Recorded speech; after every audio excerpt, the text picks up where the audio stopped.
Welcome to Module 2. In this part of the course, we move from historical description to critical analysis. Our central question is, why did the Soviet-type economic system, once seen as a viable, even superior, alternative to capitalism ultimately collapse? We will examine mainstream explanations, alternative perspectives, and the different interpretations of the Soviet experience. Then, we will look forward, at the contemporary debates between market socialism and participatory planning, and at the possibilities for socialism in the 21st century. By the end of this module, you should not only understand the various theories about why the Soviet economy failed, but also be able to critically assess whether any form of socialism remains feasible in our era of globalization, technological change, and environmental crisis. 1. Mainstream explanations for the Soviet collapse. Mainstream economists and political analysts generally point to structural inefficiencies in the centrally planned system as the primary reason for its downfall. Let's unpack these explanations. A. Lack of incentives. In the Soviet Union, enterprise managers were rewarded for fulfilling output quotas, not for innovating or reducing cost. This led to quantity over quality production. Meeting numerical targets often meant producing goods that were poorly made, unneeded, or wasteful. Without competitive pressures, firms had little reason to improve efficiency or respond to consumer needs. B. Information bottlenecks.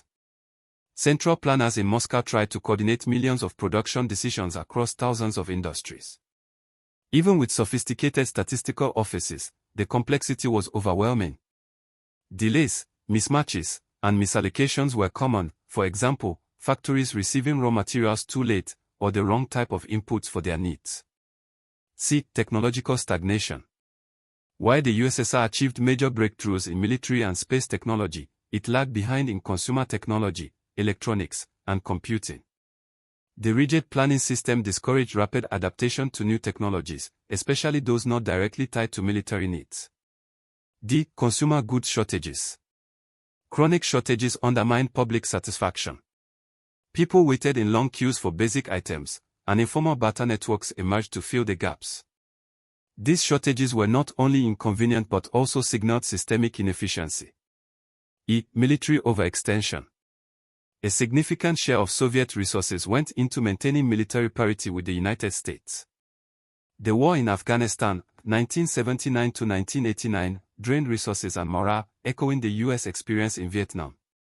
From this mainstream perspective, the Soviet collapse was the result of an inflexible system that could not compete with the dynamic innovation of market economies. 2. Alternative explanations.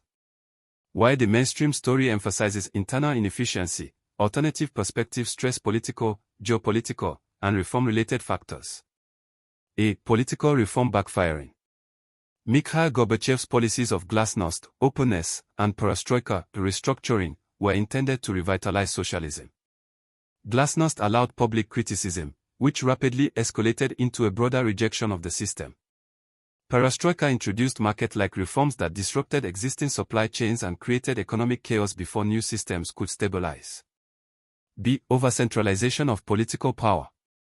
The Soviet Communist Party controlled not only economic planning but also political life. This meant that dissent was suppressed, but also that mistakes at the top had no corrective feedback. Policy errors could persist for years. C. External economic pressures.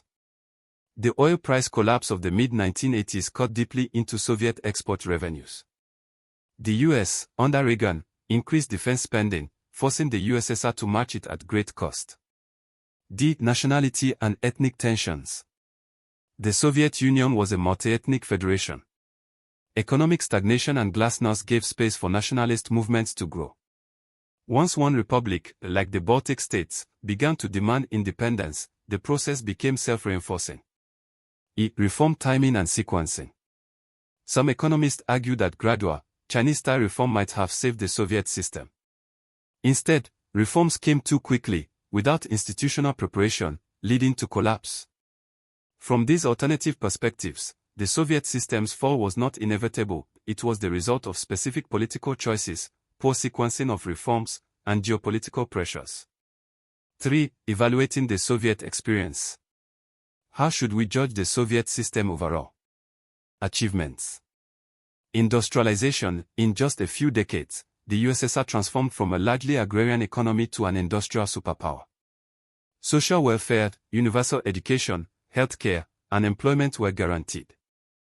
Global influence, the Soviet model inspired movements and states across the developing world.